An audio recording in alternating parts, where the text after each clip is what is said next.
আপনার মেয়েরে আমার অনেক পছন্দ হয়েছে। আচ্ছা আঙ্কেল, আমার একটা লেউটিনো লাগবে। হালাকুত। আপনার মেয়েরে আমার অনেক পছন্দ হয়েছে। আলহামদুলিল্লাহ, তো এখন লেনদেনের আলাপটা ফেসাল বাড়ি। আস্তাগফিরুল্লাহ, আমি লেনদেন একদম পছন্দ করি না। মাশাআল্লাহ মাশাআল্লাহ, আমি তো এরম পুলাই বিরসাইতাছি। আমি একদম মাটির মানুষ, এমনকি আমার বাইক তো মাটিতে ঘুমাই। আচ্ছা আঙ্কেল, আপনার মেয়ে কি মাটিতে ঘুমাবো পাবো? না বাবা, আমার মেয়ে তো মাটিতে ঘুমাতে পারে না। আচ্ছা, তে গিফট হিসাবে আইনের একটা পালং দিয়ালাম। গিফট হিসাবে তো আমি আবার কিন্তু যৌতুক নিই না। না না না না, যৌতুক না, গিফট গিফট। ও গিফট, হ্যাঁ গিফট দেওয়ার কি দরকার ছিল? আচ্ছা আঙ্কেল, আপনার মেয়েকে এসি ছাড়া ঘুমাইতে পারে? আমার বাড়িতে কিন্তু আবার এসি নাই।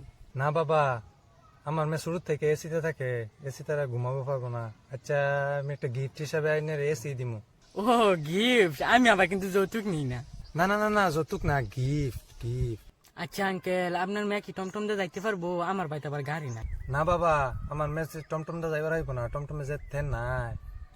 আচ্ছা, আইনের আমি এক গিফট হিসেবে একটা গাড়ি দিমুনে। ও গিফট, আচ্ছা আঙ্কেল, আমি যাই না বারাতা হি আবার গাড়ি তো জায়গা নাই। ও আচ্ছা, যাও না, তোমার একটা বড় দিকে বাড়ি গিফট করবো। ও গিফট, আচ্ছা আঙ্কেল, আমার একটা লেউটিনো লাগবে। হালাকুত।